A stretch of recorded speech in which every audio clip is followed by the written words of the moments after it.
I think it's a very interesting question, particularly in financial services. And David, you hit on this with the trust idea. I think you have to start with what problems AI is going to help us solve.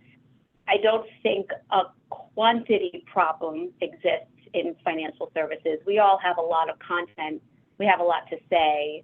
And that's largely because content is almost a product for us in a way. Our thought leadership, our point of view, that's what helps us be distinct, offer a value proposition to our audiences through our content. So the idea that machines are going to do that instead of our thought leaders doesn't match up entirely. So there's places in that value chain where AI can be very helpful.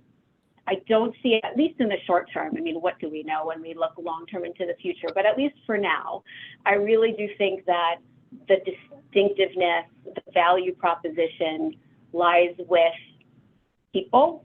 Great content comes from great thinkers who have something to say, and from a strategy that shows that folks understand your audience, what their needs are, how a brand is uniquely positioned to address their needs, and that comes through in the content that you share with them.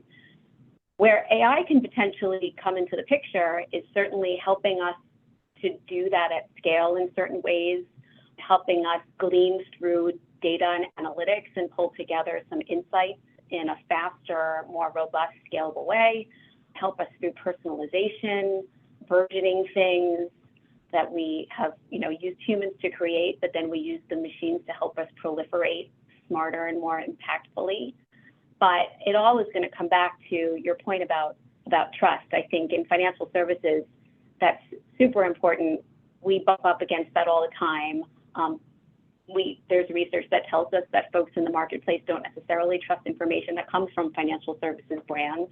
They would trust like a third-party media source more so.